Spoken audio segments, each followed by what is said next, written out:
So who are we talking with this morning? You're talking with Ruben Murillo, president of the Clark County Education Association. All right, and we just had we're walking and talking here because Ruben is on his way to Salt Lake City because you're doing basically a best practice thing. We're doing a training with the National Education Association on leadership. Okay, so tell us here what we heard about the other school districts asking you the model for empowerment schools. Sure.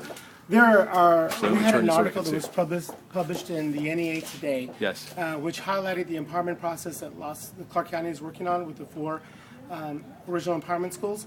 And we're being held up as a model by the Secretary of Education in Washington, D.C., and other local teacher unions have contacted us on how to implement the empowerment schools, what the KEYS model is, and what the process is. And that is outstanding. That's something you're not going to hear about Las Vegas. You always hear Clark County doesn't get it right. We got it right. We're a model.